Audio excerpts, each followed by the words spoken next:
O.J. Simpson attended funeral services for his ex-wife, accompanied by their 2 children, 9-year-old daughter Sydney and 6-year-old son Justin. He was visibly upset as he greeted other mourners, including Howard Weitzman, the attorney who was representing him until yesterday. The service for Nicole Simpson was private, invited guests only, many of them entertainment and sports figures. Also present was Simpson's new attorney, Robert Shapiro, who earlier announced that he would ask for a second autopsy on Mrs. Simpson and Ron Goldman, but refused to say why. Both stabbed to death late Sunday night outside her Brentwood townhouse. 30 miles away in suburban Agoura, California, family and friends also gathered today at funeral services for Goldman, a 25-year-old waiter and model. Police still refuse to discuss the case or reports of incriminating evidence that links O.J. Simpson to the murders. Today's Los Angeles Times reports blood found at the crime scene matches O.J. Simpson's blood type.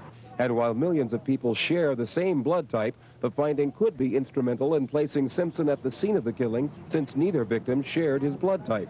Sophisticated DNA tests to determine if the blood matches Simpson's could take as long as 2 months to complete. Los Angeles police detectives arrived in Chicago last night to examine a hotel room Simpson checked into the morning after the murders. Also arriving in Chicago today, an independent forensics expert hired by O.J. Simpson's attorney to examine evidence Chicago police removed from the hotel room. L.A. Police Department, of course, they're under a lot of pressure to conduct the investigation. As a defense expert, our role is to review that, to make sure those are scientifically sound and did correctly. The exact time that Mrs. Simpson and Goldman died has not been determined. Police estimate between 10 and 11 Sunday night. Today, a neighbor, Lou Karp, who lives right next door to Mrs. Simpson, came forward. He confirmed earlier reports that a dog was heard barking wildly at 11 that night, but he says he heard nothing else. When I got home between 10 to 11, went outside to get my mail, only saw a dog that was very agitated with a leash.